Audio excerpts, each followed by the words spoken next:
গত এক বছর ধরে তরুণদেরকে বিভিন্নভাবে হেয় প্রতিপন্ন করা হয়েছে, ছোট করা হয়েছে। তরুণরা অত কি বোঝে, দেশের জন্য ওরা কি জানে, কিন্তু আন্দোলনের নেতৃত্ব তরুণরাই সামনে থেকে দিয়েছে। এমন কোন নারী রাজনীতিবিদ নাই যাদেরকে সাইবার বুলিং করা হয় নাই। এবার আমরা ইতিহাস বদলেছি। আমরা এমন রাজনীতি করব যাতে তরুণরা সক্রিয়ভাবে রাজনীতিতে অংশগ্রহণ করতে পারে, তরুণরা যাতে রাজনীতি বিমুখ না হয়ে যায়। আমরা জুলাই পদযাত্রায় দেশের প্রায় প্রত্যেকটা জেলায় দেখে এসেছি তরুণদের মধ্যে যে জোয়ার এসেছে। প্রত্যেকটা জায়গায় তারা আমাদের কাছে এসেছেন, স্বপ্নের কথা বলেছেন, সম্ভাবনার কথা বলেছেন, রাজনীতি নিয়ে সম্ভাবনার কথা বলেছেন, দেশ নিয়ে স্বপ্নের কথা বলেছেন। একটা প্রজন্মগত রূপান্তর কিন্তু ঘটে গেছে।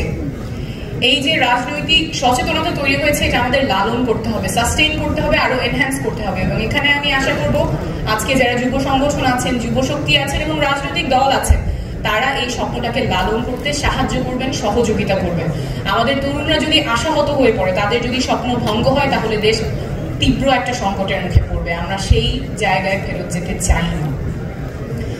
কিন্তু দুঃখের বিষয় হলো গত এক বছর ধরে তরুণদেরকে বিভিন্নভাবে হেয় প্রতিপন্ন করা হয়েছে, ছোট করা হয়েছে। অনেক ধরনের মানহানিকর কথা হয়তো খুব ভাবনা চিন্তা ছাড়াই বলা হয়েছে যে ছোটরা কি বোঝে, তরুণরা অত কি বোঝে, দেশের জন্য ওরা কি জানে, কিন্তু আন্দোলনের নেতৃত্ব তরুণরাই সামনে থেকে দিয়েছে।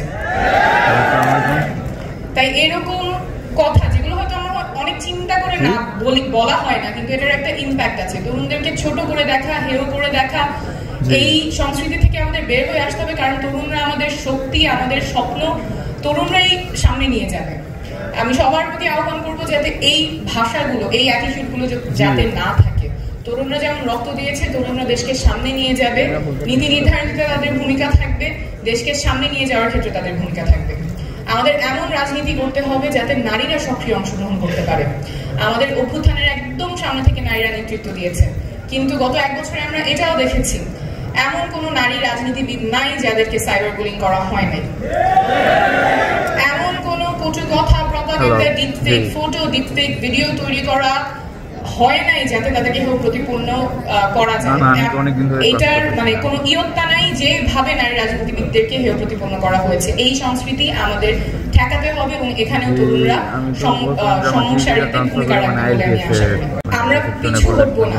যে রাজনীতিবিদদেরকে কটূক্তি করা হয়েছে, সমালোচনা করা হয়েছে এবং সাইবার বুলি করা হয়েছে, ওনারা কিন্তু মাঠ ছাড়েননি, ওনারা আছেন এবং আমরা থাকবো। আমাদের সাথে আরো অনেকে যুক্ত হবে। আমরা এমন রাজনীতি করব যাতে জনগণ মনে না করে রাজনীতিবিদ শুধুমাত্র নিজের স্বার্থের জন্য রাজনীতি করে। আমরা এমন রাজনীতি করব যাতে জনগণ জানে রাজনীতিবিদরা জনগণের স্বার্থের জন্য রাজনীতি করে এবং সেখানেও তরুণরাই অগ্রগণ্য ভূমিকা পালন করবে। এই কথাগুলো যখন আমি বলি তখন অনেকেই বলে এগুলোর কিছু সম্ভব না, বাংলাদেশে এসব পরিবর্তন আসবে না, এগুলো হয়তো অলিক স্বপ্ন, বাস্তবে এরকম কখনো হবে না। কিন্তু আমরা পথে প্রান্তরে, বাংলাদেশের পথে প্রান্তরে তরুণ এবং সর্বস্তরের জনসাধারণের মধ্যে দেখে এসেছি যে রাজনৈতিক সচেতনতা তৈরি হয়েছে। এখনই সময়। আমরা জানি পথ অনেক লম্বা, চ্যালেঞ্জ অনেক, কিন্তু মানুষ যখন জাগে তখন ইতিহাস বদলায়। এবার আমরা ইতিহাস বদলেছি।